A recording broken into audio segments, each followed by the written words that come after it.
Thanks, Jan.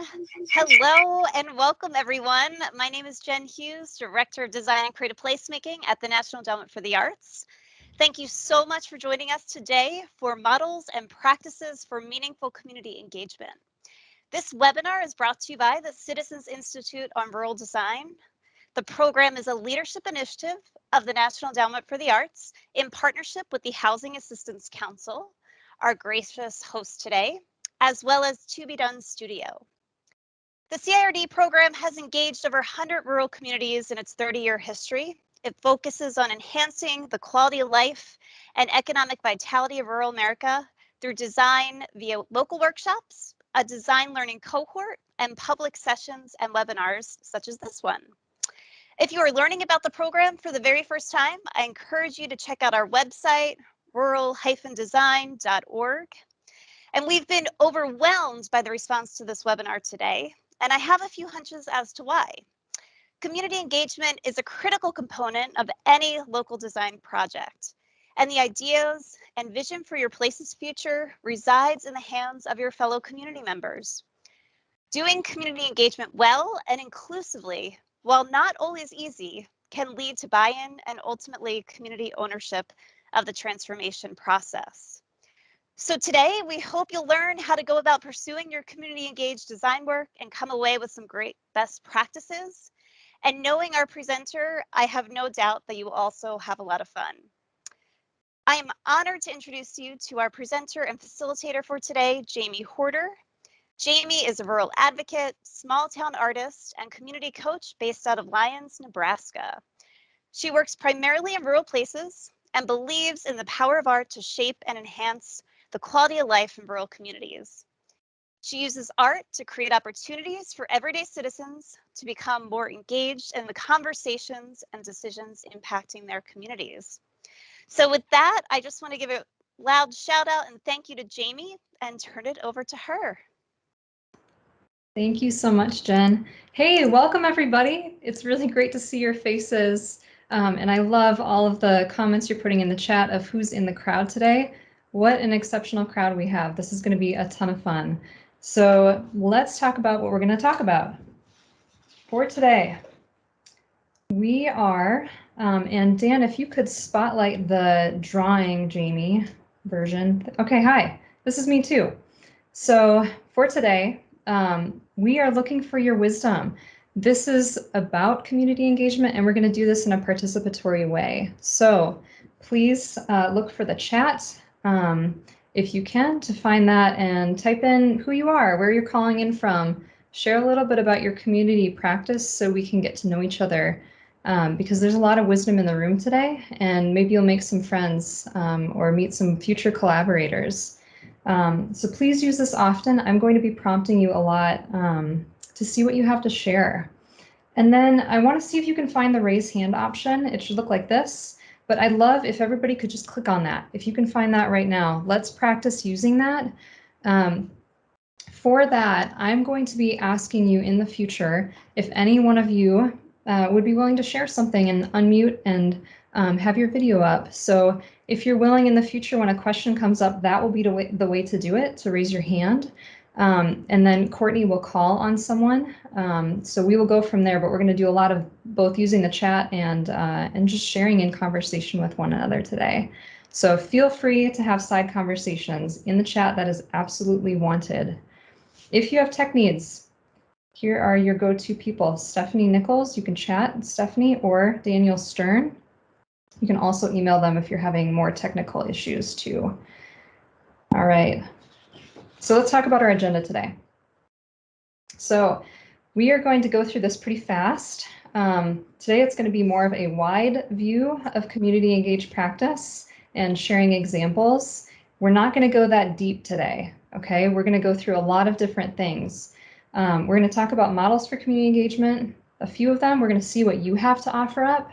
And then also we're going to talk about inclusion. What does it look like to break down some barriers to make more inclusive community practices?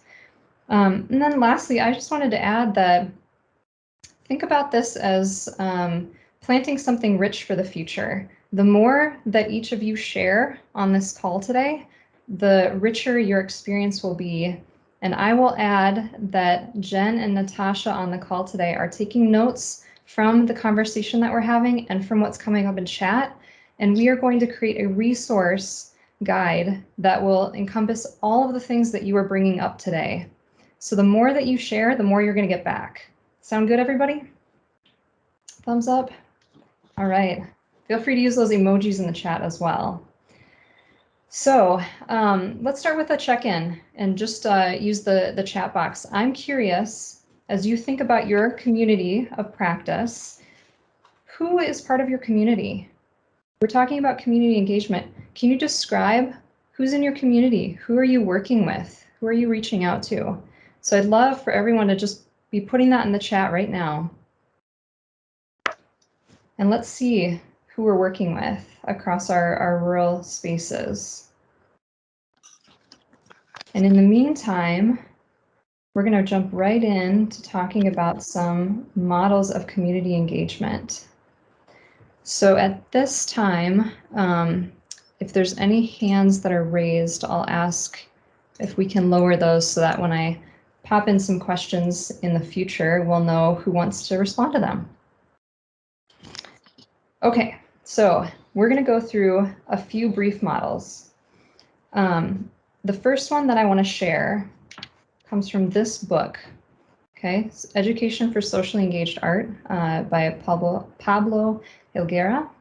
And the thing that I want to bring up in this particular model is actually just a very, very small piece of what is in this book. There is a rich wealth of knowledge to be shared from this book. And Stephen will post a link. I think he's got it in there already for you to check out if you're interested in this book. But one thing I find interesting that he is actually pulling from in this book is a piece that I want to talk about from social work. So he's pulling from John Pullen and contributors in a book called Strengths-Based Generalist Practice, a Collaborative Approach. I'm bringing that up right now because he's pulling from social work and using it for community engaged practice. And I think in a lot of our work as artists, we are often pulling together disparate ideas and then putting them, rearranging them in different ways that work for our practice. So from social work, he's talking about 3 different ways to think about community engagement. Okay, the first is called voluntary. Shout out if anybody's read this book. Let me know in the chat, or if you'd recommend it.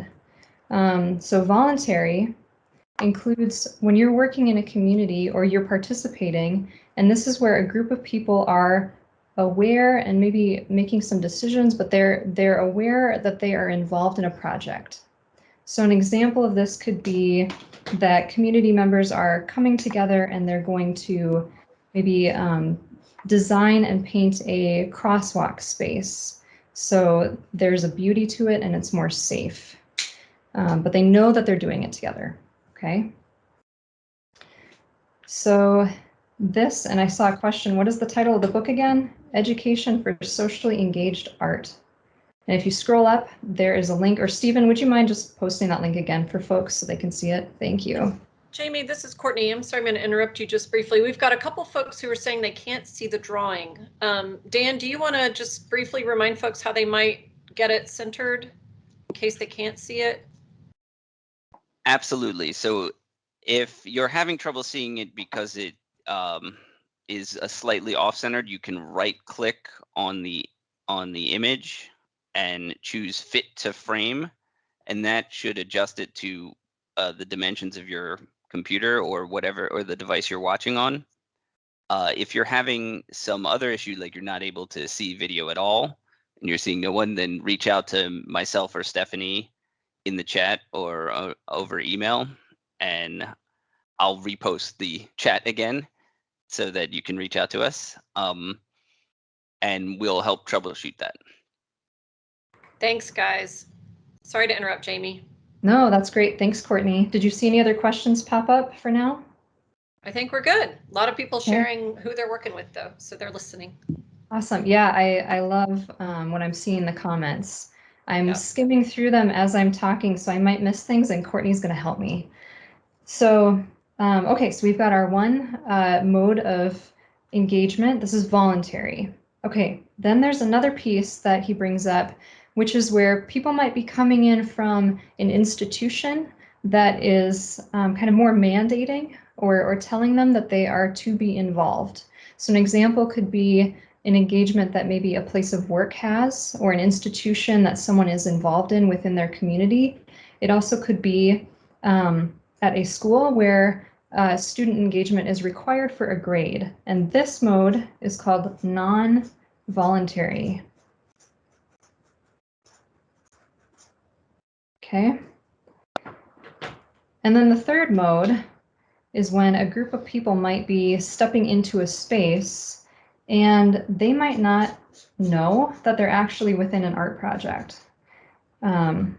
Maybe it's not revealed to them during the time that they're participating, or maybe it's revealed to them later. But this one is called involuntary. So that one is kind of unique. So it could be kind of an experimental art project where people are stepping into a space. Maybe the space seems unusual, maybe it doesn't, but they are not aware that they are participating in some way. So I'm bringing these three up to talk about at the beginning because I feel like it's a very important way, one very important way to think about how people might be engaged, which is going to play into the other models I want to talk about today. But I want to ask you, as you think about these three and maybe projects you've done or projects you've been involved in the chat, which of these do you think you've been involved in? I realize this third one might be a little tricky because you might not know if you've been involved in it, right? But put in the chat, which of these have you led or have you been involved in? And let's see what comes up. See if we can find some similarities. Adrian, voluntary. Dana, voluntary and non-voluntary. Apologies, everyone, if I mispronounce your names. If I ask you to unmute in the future, please correct me. All three. Okay, a couple folks. Great. So as we keep going, I'd love if anybody wants to provide any examples in the chat, please share because that could help give us some ideas, especially for the ones that maybe involuntary is a little bit harder than the others to think of some concepts. Let each other know, what have you seen work well in each of these areas, or maybe what has been challenging for each of these areas. But let's share that with each other and kind of grow from what we learned together. Okay, did any questions come up, Courtney? No, just folks sharing. It looked like a lot of folks had experienced all three or a mix. Awesome. That is really interesting. Yeah, feel free to provide those examples. Okay, so the next piece, I'd actually like to ask Dan to share his screen, and we're going to talk about a model from Springboard for the Arts that they've created. And this particular model is getting a little bit more in depth around the ways that you might think about involving communities. Okay, so this is called the spectrum of collaboration. And we're going to demo this out a little bit in a bit, but if you could zoom in even more, Dan, and try to fill up that screen. Yeah, that's perfect. Great. Okay, so here's the idea. We have on one side of our spectrum, in this case on the left-hand side, this would be the artist, or this would be your team, a smaller group of people who are working together on a particular project. On the other end is the community. And what Springboard for the Arts is asking is, how might you think about where in the design process your community engagement lands for each of these pieces? So Dan, if you could scroll down just a little bit, let's see all of the pieces in blue. So they're breaking this into 4 pieces. Ideation, who's doing the brainstorming? Who's creating this project? Is it more towards the artist end? Is it more towards the community end? Is it somewhere in the middle? Then going on to the project planning. This is about more of the decision making and the details of how the project is going to be constructed, then that artistic design piece, and moving into the execution, the implementation and creation of the work. So Stephen has added a link into the chat for you where you can find this entire resource and much, much more. in a toolkit they created called Artists Working in Community. So that links to their website as well. I'd highly recommend that, where you can see many tools within that document for community engaged ideas. So Stephen, if you could switch back, or excuse me, Dan, if you could switch back to the drawing. We're going to talk about this in a little bit more detail. So maybe you've planned things out in this way. When I use this in community, I actually add one other piece. So the awesome thing about these tools is that we can modify and use in the ways that work for what we're doing, right? I'd love to hear in the chat if anybody has used this model or in the ways that you think about it, and how it breaks down process-wise for you. So here's how I think about it. On one side, we've got maybe me, our team, and on the other side, we've got community. So pretty similar, right? Artist, community. Okay, as you think about working through that ideation, and I like to recommend simplifying this down, so maybe you have 5 points along the spectrum. Think about, okay, in ideation, where might this fall? Is it over here on a 1 for thinking 1 through 5? I'll just write that in right now, 1 through 5. Me, our team, we're working on the ideation, we kind of own that piece. Or is it more towards the community? And when I get to the final piece here, one of the areas I think a lot about is evaluation and also validation. I think that's really important within our work, often within rural communities too. Where do we get our validation for our projects? So that's an important piece to think about, because wherever you fall in any of these areas, that influences how you create your project, where you start from, where you end from, and everything in between. Okay, so I'm curious, if you were to pick one of these areas in the chat, where in a process that you're working on right now would you fall? So if you choose any one of these, put a number 1 through 5. So 1 is if the planning process, for example, that's more on your end or your team's end, or if it's over at the community end. So let's fill up the chat with some ideas around that. Where are you at? Okay, Cheryl, we got a 1. Is that across the board, Cheryl? And Dana, we've got design is 4. Okay. Okay, and we've got in the middle. Right, this is great. Okay, so I want to see if, let's see, Dana Williams, I hope I'm pronouncing your name correctly, if you'd be willing to unmute and if you have your video on, just to share what that looks like for you in community. Hi, Dana Williams is exactly correct. For us, we have a local design team that has volunteered to help with us in this work. And we just provide this basic framework for them to walk through. And so we did some deep listening in our community, and then some community workshops. And now then we're getting ready to prototype. And by we, I mean they. We've just provided a framework for how to have the conversation, how to document the conversation, and then bring it back. Once we get past kind of this prototyping into piloting, then we'll really move a little further along the spectrum into the me, our team piece, primarily because our organization is going to be doing a lot of the funding to get this going in the community. And so that's where we are. Awesome. Dana, thank you so much for sharing that example. Appreciate the detail because it helps us think through how we might approach these things depending upon what number we're at. Okay, so you put down, maybe where you're at in this process. Pick a column now, or pick a row, whether that's implementation, evaluation, design, planning, ideation. And I'd like to invite you to add in the chat, where would you like to be? Where would you like to be? You might find that you're exactly where you want to be, or maybe you've got a number that's different from where you said you are right now, but where would you like to be? And Courtney, what are you noticing about what's coming up from people's comments?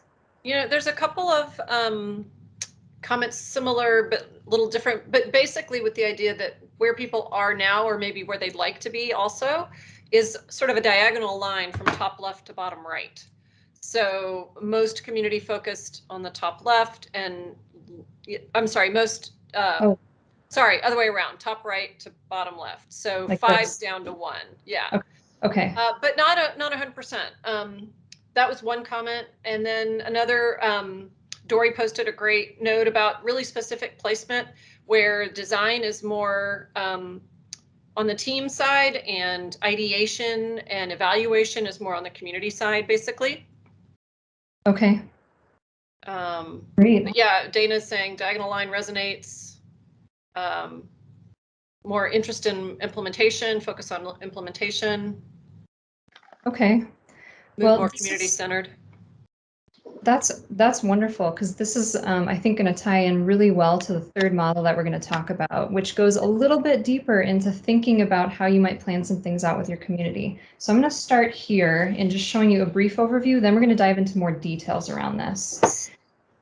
Okay, so this is a model around community engagement that was created by Rosa Gonzalez of Facilitating Power. And we're going to walk through that in more detail in a second, but I want to just brief you because there's a lot to look at. So the idea here is that community engagement, which would be more on the right again.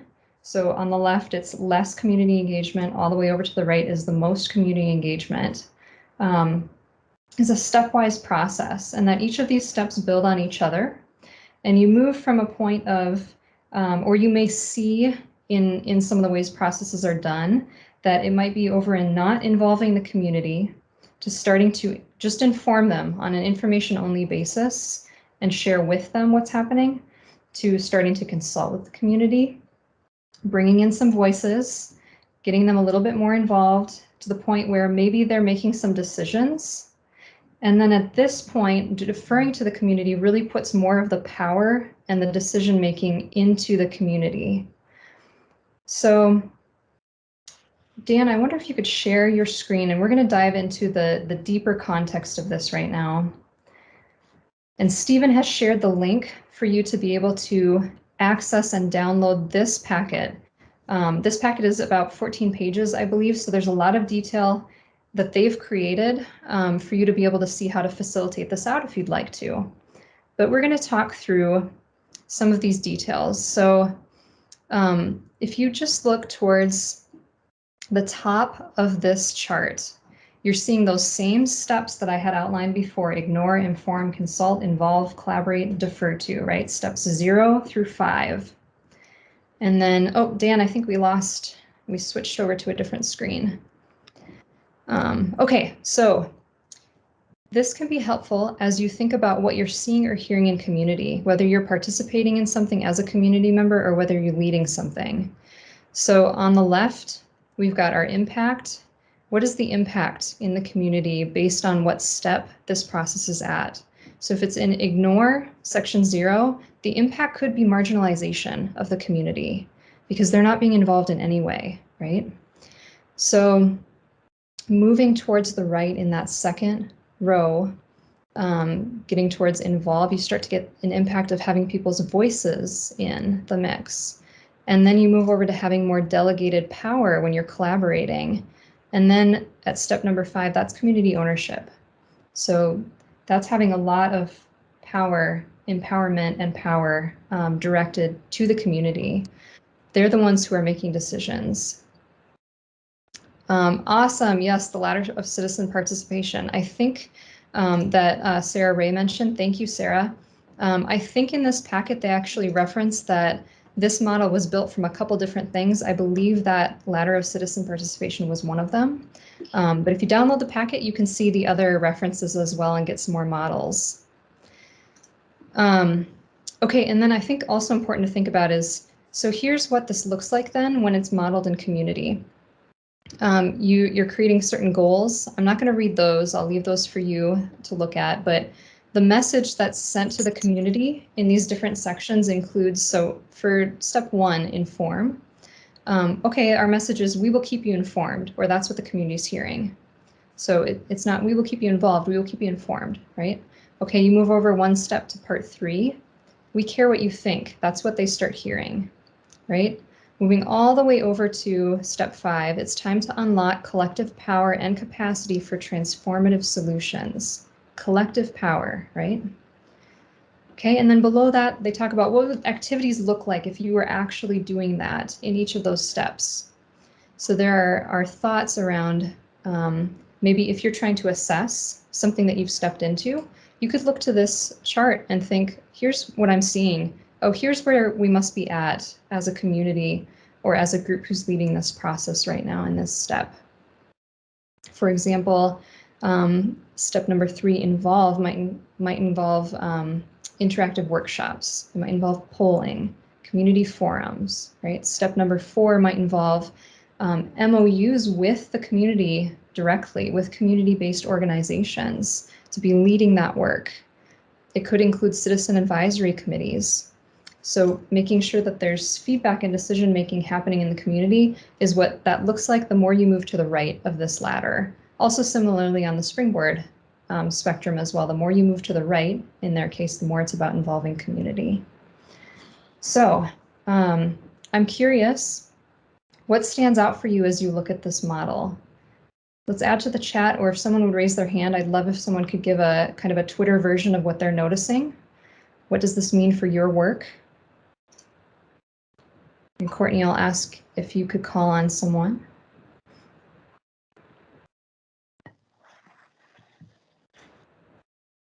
Okay, what is an MOU? Memorandum of Understanding. This would be if you were contracting directly with community members or groups within community rather than taking on all of the work yourself. So I think the idea being here could be that the more voices you bring in, the better ideas you're going to get, but then the more perspectives and inclusivity is coming in to make a better product or process or both. Love that question. Courtney, are you seeing any other questions? Not right now, no. Okay. Yeah. Great. We could also just ask folks if they want to either raise a hand or just unmute and speak. Oh, I see a raised hand here. Let's see. Go for Looks it. like Tanya has her hand up. Yeah, I really I appreciate this model because it's very practical. And a lot of the times when we think about frameworks or like wrapping our head around a way to think about something, it doesn't include practical steps. So I like the activities, and you can see how when you start at 0, those are, even inaction is a decision. And so as you move through that continuum, the activities seem to lead to the next level of engagement. And so I really appreciate having that kind of listed out and kind of figuring out where we would start as a community and where we could go towards, kind of having that goal to shoot towards. Awesome. Thank you, Tanya. Appreciate your articulation of that. And this really does provide you some steps that you could start using, or at least a framework to think about what this actually would tangibly look like if you were doing it out in community. That's important. I saw, let's see. Jane has a hand up as well. Jane Rogan. Great. Hey there. Thanks so much for putting this up. I'm a huge fan of Arnstein's model and use that model pretty much religiously every day. And one of the things that we try to make sure that we do is to engage a community no less than that sort of collaboration partnership level. Because anything lower than that, doesn't really invoke a sense of trust.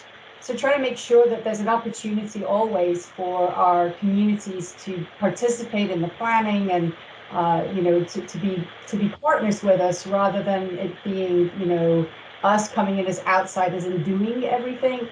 With the end goal being that we ought to be able to walk away and the community ought to be able to continue without us. And that's where we get to this community ownership piece. Absolutely. I love that. The community should be able to continue without us. Yeah. And also that challenge where you're saying starting at maybe step 4, or challenging yourself to think about where might I start at a higher step than I was last time. I think in particular, because we're talking about specifically community engagement, we're trying to work towards more of a level 5, right? Or more towards community engagement in some way. And it'll look different depending upon your project. And there's a lot of different moving parts, but I appreciate that idea of challenging. I wanted to uphold in the chat. I saw one earlier from Amanda Griffin. As more of the community is involved, the power of community is harnessed for everyone. That's really wonderful. Courtney, anything else? Yeah, well, there's another hand up as well, but I thought I might point out a comment from Sandro in the chat, which is really interesting about talking about efficiency and in decision making, and how the closer you get to 5, perhaps efficiency becomes less, but that it's also less important to be efficient when you really are putting the community in the driver's seat. Yes, I love that comment. And actually, I think later on in this packet, there is a benefits and downsides section. So you could see the possible ways in which every step could have benefits and every step could have downsides to it. And it speaks to some of that as well. So definitely encourage you to check out that resource. And Stephen, if you would mind putting that in one more time, just in case.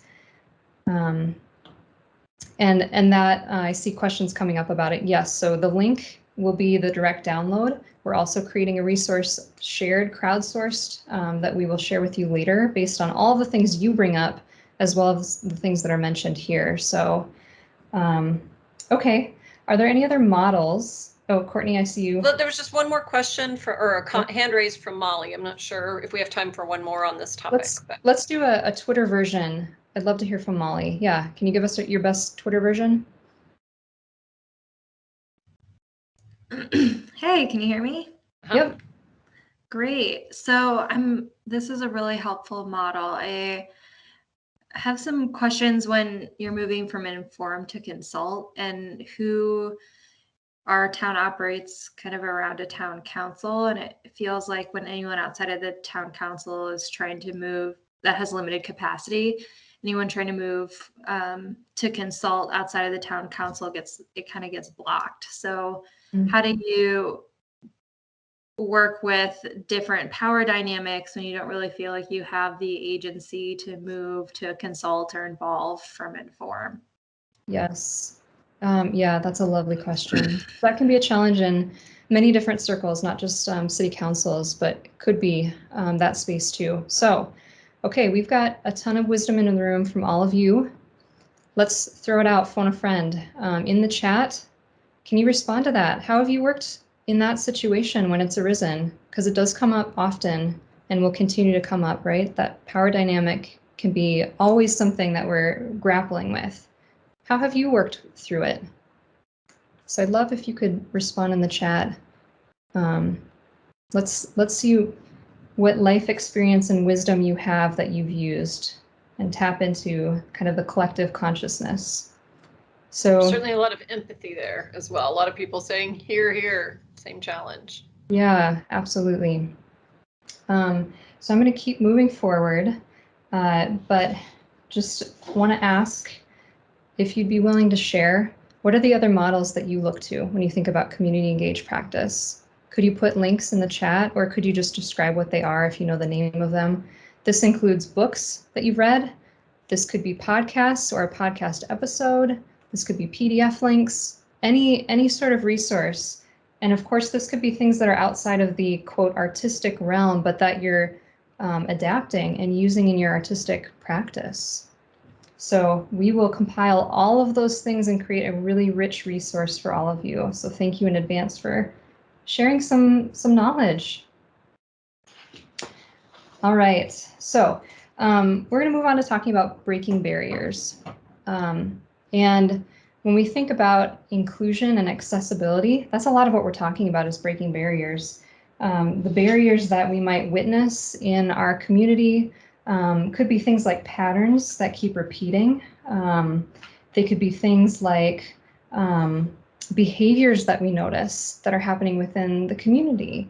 They could be systems or structures that hold people back for whatever reason, right? Systemic racism being one of them. They could also be ways of thinking about the world, our mental models within a community, or they could even be within our own minds, really.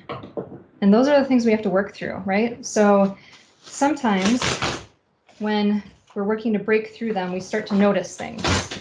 Okay, so one of the things that I sometimes hear when I'm working in community is this question that shows up, which is, why didn't they show up? Right? Maybe you've had this experience too, where it came up and you're wondering what happened. Why wasn't there the participation you were thinking of? So when you hear this question show up, I'd like to encourage you to get curious. That will be your cue to become curious and start to shift that question to a different headspace, which will unlock a lot of new solutions. All right, and that would be, how might we be more welcoming? How might we be more welcoming? When we think about that, it starts to change the way we think about those barriers that might be keeping people back. We start to get curious. We start to ask questions. We start to think about, what are our blind spots? Who else do we need to involve who might be able to help us see those things, right? So with that, we're going to talk about 4 different areas for inclusion. I really need your help with this. I need to know what you've been doing out in community that speaks to these areas. So we're going to talk about accessibility, technology, planning and time, and we're going to talk about inclusion. Okay, so as I go through this, I'd love to just have that chat roll going for you to share the resources that have worked for you. Don't get caught up in, hey, I think this one fits into one category or both. They might, that's fine, but I'd love for you to just share what you've been doing, because the more we share, the more we get better at this practice, okay? So we're going to talk about accessibility first. I have a few things to share with you that I've tried using before, but what's not listed here? What can you start adding in that when you think about accessibility, what comes to mind for you? What have you tried? And I'd love if you could put some of those things in the chat, and Courtney might pick on one of you to expound a little bit on some of your examples. So for accessibility, one of the things I want to talk about is ADA compliance. So regardless of where we are conducting our processes, our events, our ongoing happenings, think about, are the facilities that you're walking into or that you're moving into, are they ADA compliant? Double check and see, you never know, right? Until you ask. But then additionally, for your print and digital design, for your digital world, how might you make that more accessible for people? What might that look like? I'm really curious to hear from you in the chat. What are the things you're considering around ADA compliance that you've noticed, or what are some things that have come up that maybe have been challenging around accessibility? I want to share with you one example, which is this. So there are 2 small sticky notes on this piece of paper, and for some people, they might look like the same color. For other people, they might look like different colors. So I learned this when I was facilitating once, and somebody said, I can't tell the difference between these 2. So these sorts of things might seem like little details, but they're very important. And that means on my part, doing some research around colorblindness to learn what colors or what different ways I might present something, like adding symbols or numbers so that people can have multiple different reference points. So this is all about options, right? Courtney, I'd love to hear what's coming up in the chat on options people have used. Yeah, so there was a specific to accessibility in terms of like accessibility for people with disabilities, ASL, and thinking about translation services for that, Yes. for the deaf, for in this case, a strong deaf community. I think in general, though, there's also issues about access in terms of childcare and transportation, those or location of meetings. Those things popped up several different times with several different folks. And of course, the perennial internet and tech challenges, whether that's broadband or just tech savviness. Okay. Okay. Yeah, we're going to talk about that next. Yeah. So just a couple other things. If you can survey your audience beforehand, your participants, and learn what needs they have that you can speak to by creating a very smart survey, that's the first part, right? That can be really helpful. Maybe providing them some additional space to put in any other needs that they have that maybe you haven't thought of. And then the other piece around COVID safety. So we don't know what the future will bring, but there's always decisions to be made and then new decisions to be remade around COVID. So you might try thinking about kind of a logic model of, okay, we would like to do it in this particular way for this thing. What would have to be true for that to be possible? Okay, we want to do this in person. Does that mean this time around we need everybody to mask up? Is that possible? Yes. Okay, then what else is needed, right? Or no, this isn't going to be possible, so we've determined we have to switch to digital. Sometimes those sorts of question asking can help you figure it out in an easier way. Okay, I'm going to roll right into tech because some of that was mentioned. Having closed captioning, which we have today, thinking about language and translation, and making sure that you're able to speak to your different audiences who may not be literate in the language that you're presenting in, so having that available. I like to use a Microsoft Translator. I'm curious who else has some ideas out there of what they've used for live translation. Jamie, there was one that's not so much about live translation, but using tools that are not, don't require language, so Legos or clay or other kinds of modeling. Love it. Which work with both language translation issues and also maybe deaf community and even perhaps blind community members. Yep, that's great. Legos. Yeah, how can we present things that don't need to be done in writing? What imagery can we use? The second camera, actually this is an example of that. I just have my iPad hooked up to project this. You could do this very easily, and by having a second camera set up with a phone or a tablet, you can have that posted on something that's close up that you need people to see. If they're interacting virtually, they might not be able to otherwise. But really, I think about providing options for people. How can we do this in hybrid ways that help to get more people engaged? You might have communities who have many different needs, COVID aside. Do they have Wi-Fi? If not, can you provide it for them? Can you create a hotspot? Can you have a designated tech person to make sure that your tech is handled? So thank you to Dan and Stephanie today, so that I don't have to worry about that, right? It helps you divide out things and make it easier and more flowing. What about if people are at home and maybe they're not participating besides at home? Could you tap into your rural community access channel and broadcast it there as one way so that you're kind of accommodating different tech proficiencies? If they don't know how to sign up for a Facebook Live, could that be something they could go to on their access channel? But kind of get creative, think differently about how that might work. And then are there things that you might have tangibly created that are places where they can pick up materials or that are mailed out to them, but try to make things engaging in new and different ways? Courtney, what else are you seeing from people around tech? Several actual, tech programs, things like Google Jamboard or Miro, which definitely goes further into the realm of tech rather than avoiding it. Yeah, those are great examples. Yeah. I also use Mural. That can be a little bit easier than Miro, but better than Jamboard in some ways. I think a lot of people like your setup, which you described, your second camera with the iPad view. Okay. Yeah, keep it simple, right? All you need is some paper and some markers and a camera, right? Okay, so Courtney, I'll come back to you. Let's move to planning. If you can work with your community's calendar, wherever you're at, so that you're first checking with them to make sure that you're not overlapping on things that are otherwise already standing as meetings and are important to them, you can help to show that you care about their values and that you're catering to their needs. So really pay attention to that.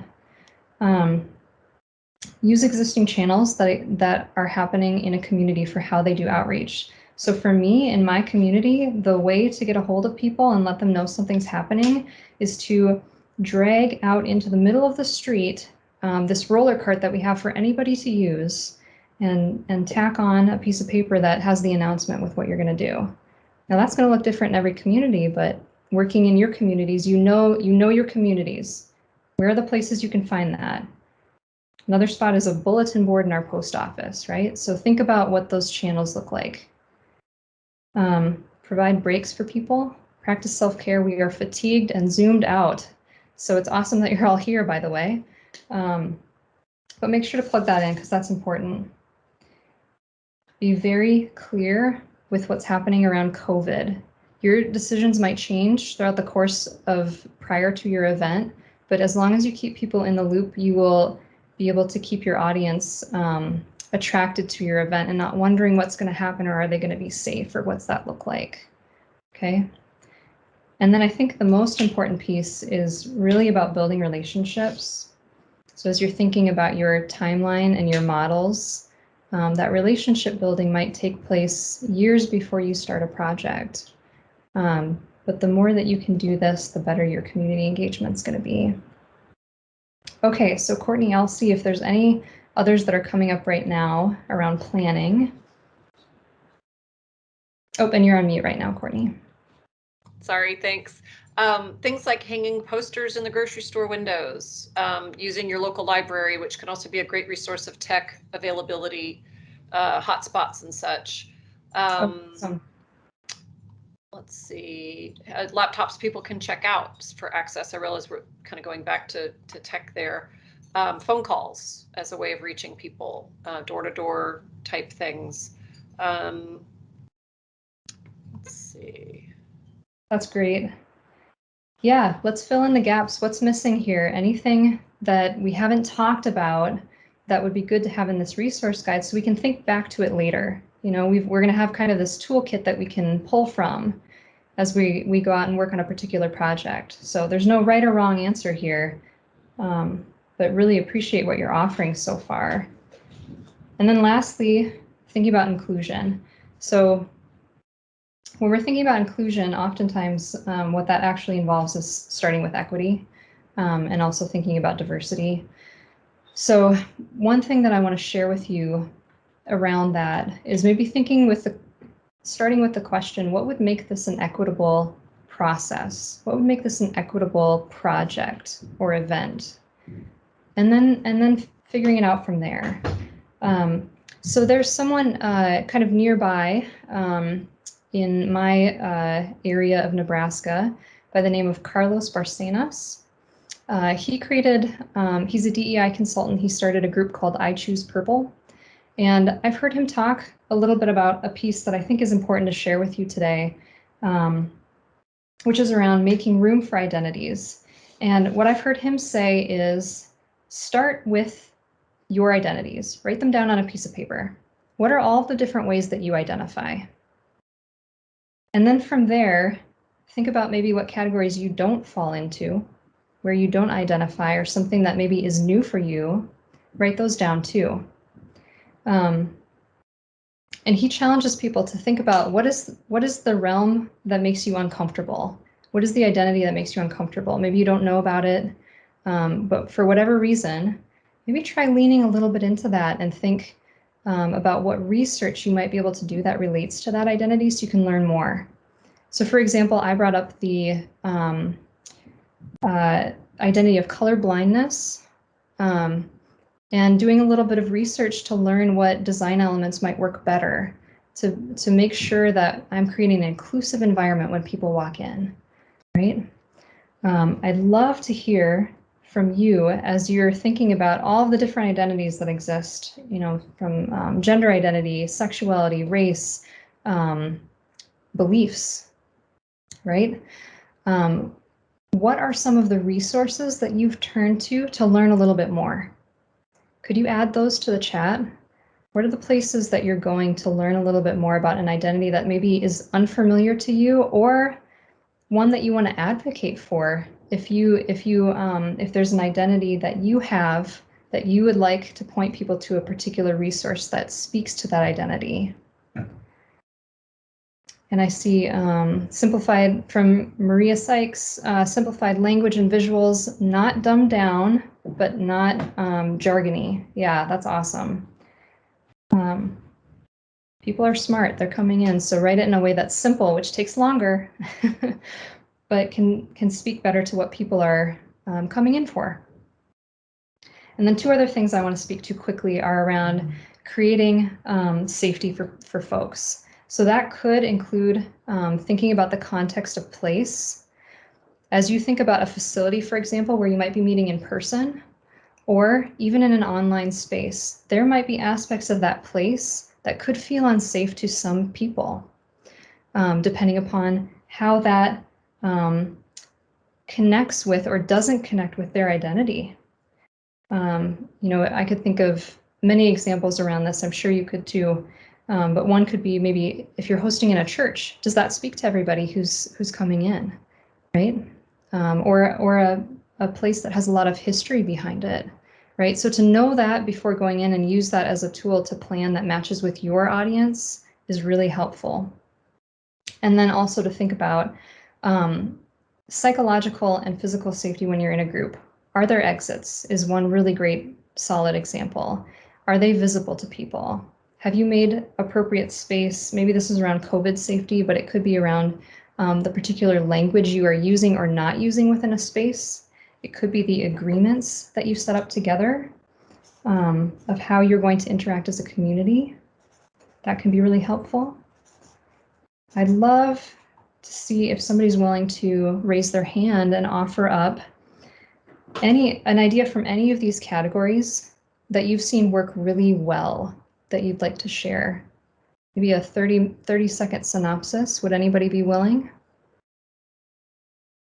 What's an accessibility tool or practice that's worked for you?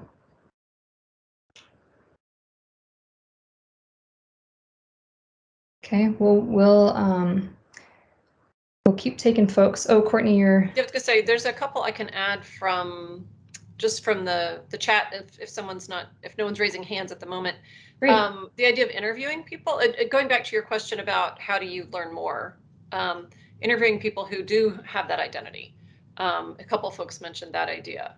And I think to your prompt about where people are meeting, whether, you mentioned a church as an example, and thinking about meeting in places that are not, maybe everybody isn't going to meet in the same place, but you have meetings in different places where people feel comfortable based on who they are and how they identify. That's awesome. Yeah, so if there are any books Tanya's got her hand up. Hey, awesome, Tanya, go ahead. Hi. Yeah, I was just thinking about kind of the nonverbal communication of a space.